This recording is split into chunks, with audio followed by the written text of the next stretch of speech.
Dry fasting पूरा सच या अधूरा झूठ? कितनी सारी स्टडीज, कितनी सारी रिसर्चेस हैं जो कि क्लेम करती हैं कि ड्राई फास्टिंग के बहुत सारे हेल्थ बेनिफिट्स हैं। अगर ये सच है तो उन सारी स्टडीज, उन सारी रिसर्चेस और थ्योरीज का क्या, जिनका दावा है कि this is the most dangerous type of fasting. So एक कंफ्यूजन क्रिएट होता है कि एक्चुअल में ड्राई फास्टिंग हमारे लिए बेनिफिशियल है या फिर डेंजरस है, हमें अडॉप्ट करनी चाहिए या फिर नहीं करनी चाहिए। तो this video is all about dry fasting. We will discuss both the side, brighter side also and darker side also. But before that आज का वीडियो हम लोग शुरू कर लेते हैं। Welcome back to 3D health. This channel is all about 3 dimensions of health, that is mental health, physical health and emotional health. My name is Shrinkhala Sharma और आज के वीडियो में हम लोग डिस्कस करने वाले हैं all and everything about dry fasting. So दोस्तों, सबसे पहले हम डिस्कस करते हैं basic concept of dry fasting. Dry fasting exactly है क्या? ड्राई फास्टिंग एक्चुअल में एक फास्टिंग का ही तरीका है, जैसे हमने सुना है इंटरमिटेंट फास्टिंग। इंटरमिटेंट फास्टिंग में 2 विंडो होते हैं, eating window and fasting window. अंतर क्या है? इंटरमिटेंट फास्टिंग की जो फास्टिंग विंडो होती है उसमें हमें लिक्विड्स भी अलाउ होते हैं which are of 0 calorie, but dry fasting में सॉलिड्स के साथ साथ लिक्विड्स भी अलाउड नहीं होते, यानी कि ना तो हमें कुछ खाना है ना ही कुछ पीना है। ड्राई फास्टिंग बेसिकली 2 तरीके की होती है, soft dry fasting and hard dry fasting. Soft जिसमें हम ब्रश कर सकते हैं, अपना फेस वॉश कर सकते हैं, हम नहा सकते हैं, यानी कि हम अपनी बॉडी को वाटर के कांटेक्ट में ला सकते हैं। वहीं अगर हार्ड ड्राई फास्टिंग की बात की जाए तो वहाँ हमारी बॉडी वाटर के टच में बिल्कुल भी नहीं आती है, ब्रश करना भी अलाउड नहीं है, फेस वॉश करना भी अलाउड नहीं है। सो किसी भी फॉर्म में, किसी भी तरीके से वाटर हमारे बॉडी के कांटेक्ट में नहीं आना चाहिए। अब ये ड्राई फास्टिंग एग्जैक्टली काम कैसे करती है, इसका पीछे का मैकेनिज्म क्या है? जब हमारी बॉडी फास्टिंग मोड पे होती है, यानी कि हम ऊपर से कुछ खा भी नहीं रहे और कुछ पी भी नहीं रहे, तो उस सिचुएशन में हमारी बॉडी सर्वाइवल मोड पे चली जाती है, यानी कि जिंदा रहने के लिए हमारी बॉडी का जो मैकेनिज्म होता है वो ऑटो स्टार्ट हो जाता है। हमारी बॉडी इतनी इंटेलिजेंट है कि उसे किस सिचुएशन में कैसे रिएक्ट करना है, क्या चीज़ें स्टार्ट करनी है और क्या चीज़ें बंद करनी है, बहुत अच्छे से जानती है। सो हमारी बॉडी आ जाती है सर्वाइवल मोड पे और इसी मोड पे हमारी बॉडी में एक प्रोसेस शुरू होता है, दैट इज ऑटोफेजी। अभी ऑटोफेजी क्या है आप पढ़ सकते हैं, इसके बारे में हम बाद में कभी बात करेंगे। ऑटोफेजी में क्या होता है, हमारी बॉडी जो भी डैमेज सेल हैं उनको रिमूव करती है, हमारी बॉडी के जितने भी टॉक्सिन्स हैं उनको फ्लश आउट करती है एंड न्यू सेल्स को रीजनरेट करती है, यानी कि हमारी बॉडी में न्यू स्टेम सेल्स बनने लगती हैं जो कि हमारे इम्यून सिस्टम के लिए बहुत अच्छी कंसीडर की जाती हैं। अब स्टेम सेल क्या है वो भी हम कभी बाद में डिस्कस करेंगे, मीनवाइल आप ये ज़रूर पढ़ लें। सो स्टेम सेल जो कि हमारे इम्यून सिस्टम का बेस होती है वो हमारी बॉडी में रीजनरेट होने लगती हैं, यानी कि अगर मैं सिंपल वर्ड्स में कहूँ, हमारी बॉडी रीस्टार्ट मोड पे चली जाती है। जब हम अपने फ़ोन को रीस्टार्ट करते हैं तो जो भी करंट में विंडोज़ ओपन है, जो भी एप्लीकेशन ओपन है, वो ऑटोमेटिक शट डाउन हो जाती हैं और हमारा फ़ोन रीस्टार्ट होता है एज ए फ्रेश स्टार्ट। सो उसी तरीके से हमारी बॉडी रीस्टार्ट मोड पे चली जाती है और एक फ्रेश स्टार्ट होता है, जहां हमारी जितनी भी पुरानी जो डैमेज सेल हैं वो सारी डिस्ट्रॉय हो जाती हैं, जितने भी टॉक्सिन्स होते हैं वो हमारी बॉडी से आउट हो जाते हैं एंड हमारी बॉडी बहुत सारी सेल्स रीजनरेट कर लेती है।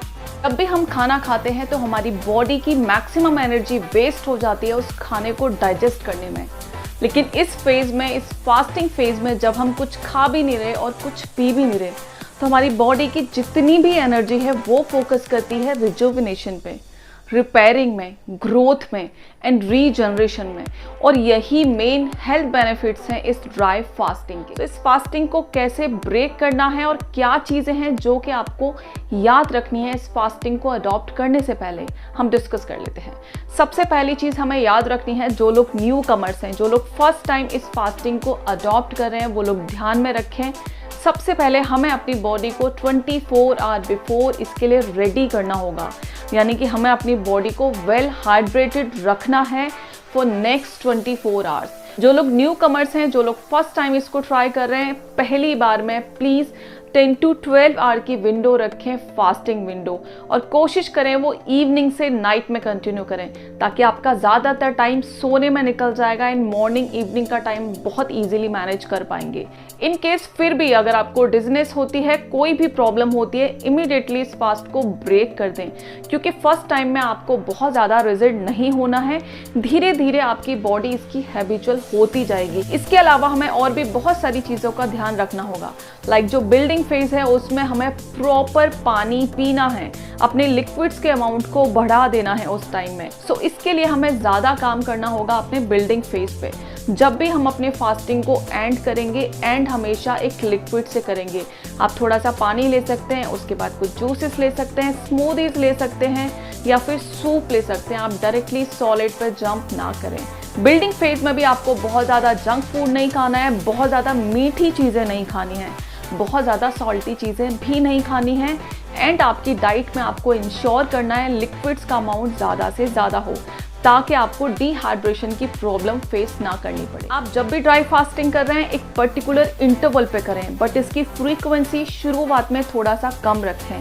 आप वीक में 3 दिन ड्राई फास्टिंग कर सकते हैं इनिशियली। अगर आपको सब कुछ बेटर लगता है, नॉर्मल लगता है, then you can jump on 4, then 5, then 6 and regularly भी आप कर सकते हैं।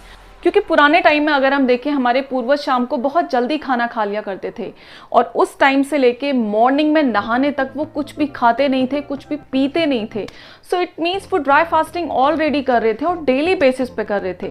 सो इसके एज सच जितने भी साइड इफेक्ट्स हैं उनको हम बहुत ईजिली इग्नोर कर सकते हैं, उनको हम बहुत ईजिली रिमूव कर सकते हैं, अगर कुछ चीज़ें, कुछ टिप्स हम अपने माइंड में रखें before adopting this dry fasting. दोस्तों, फास्टिंग के जो रिजल्ट हैं वो डिपेंड करते हैं आपकी एज के ऊपर, आपके हेल्थ स्टेटस के ऊपर, आपका एक्टिविटी लेवल कितना है, आप क्या चीज़ें खा रहे हैं, क्या चीज़ें अवॉइड कर रहे हैं बिल्डिंग फेज पे, एंड कितना केयरफुल हैं, कितना कॉन्शियस हैं इस ड्राई फास्टिंग को लेके, प्लस आप कितनी फ्रीक्वेंसी पे इसको रिपीट कर रहे हैं। सो ये वेरी कर सकता है person to person. Now we will discuss who can do it and who should avoid this.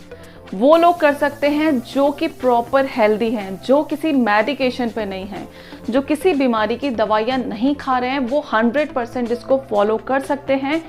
कौन इसे नहीं कर सकता? अगर आप लैक्टेटिंग मदर हैं तो आप नहीं कर सकते, प्रेग्नेंट लेडीज इसे नहीं कर सकती, बच्चे नहीं कर सकते, बुजुर्ग नहीं कर सकते। अगर आप किसी पर्टिकुलर मेडिकेशन पे हैं तो भी आप इसे नहीं कर सकते। आपको डायबिटीज़ है, आपको हाई बीपी, लो बीपी का प्रॉब्लम है तो भी आप इसे नहीं कर सकते। इन अदर केस फर्स्ट आप अपने डॉक्टर से कंसल्ट करें, आपका जो भी हेल्थ एक्सपर्ट है उससे आप ज़रूर कंसल्ट करें, और उसके बाद ही इसको स्टार्ट करें। ये था all about dry fasting. I hope आपको इन्फॉर्मेशन यूजफुल लगी हो। अगर लगी है तो प्लीज़ इसे लाइक करें, शेयर करें और कमेंट करना ना भूलें। जिन लोगों को ये मेथड सूट नहीं करता है and they find it hard to follow, definitely हमारे पास और भी बहुत सारे हेल्दी ऑप्शंस हैं वेट लूज करने के लिए। उनमें से फर्स्ट है इंटरमिटेंट फास्टिंग। इंटरमिटेंट फास्टिंग पे ऑलरेडी बहुत सारे वीडियोस हैं, अगर आप लोगों ने चेकआउट नहीं किए हैं तो जाके ज़रूर चेकआउट कर लें। और अगर वेट लूज करने के लिए जीएम डाइट का सोच रहे हैं तो प्लीज़ जीएम डाइट अडॉप्ट करने से पहले मेरा जीएम डाइट का रिव्यू ज़रूर पढ़ लें। Bye bye, take care, stay healthy and stay happy. Thank you so much.